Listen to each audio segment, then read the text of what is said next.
Imagine yourself in the future, let's say the year 2050. A future where biodiversity is valued and conserved, where it provides us with food, health, clean air, and water.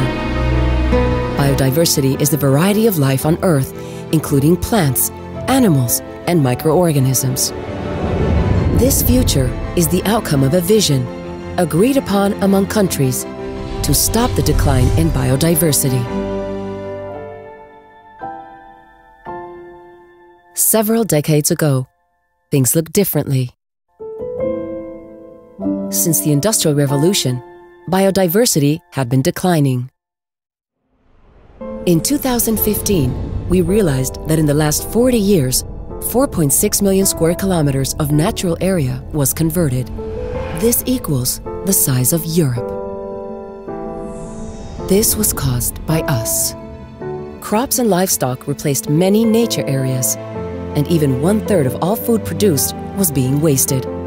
90% of oceans were fully or overexploited. We were building more roads and clearing large areas of forest for timber and paper. If continued, this would have led to another 10% of biodiversity loss globally by 2050. Mostly in areas that still had a large number of species.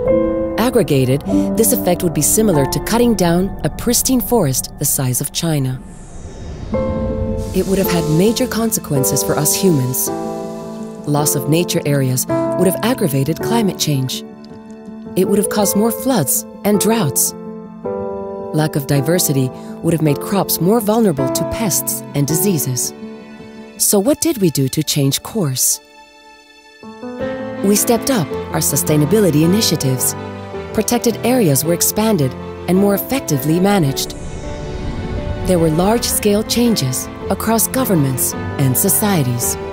For example, production standards improved.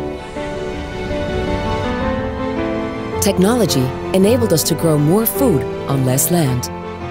We reduced our meat and dairy consumption, using less land to feed animals, and we reduced our food waste. These changes helped to halt the decline in biodiversity. Imagine yourself in the year 2050. Biodiversity is valued and conserved. Our future is not fixed.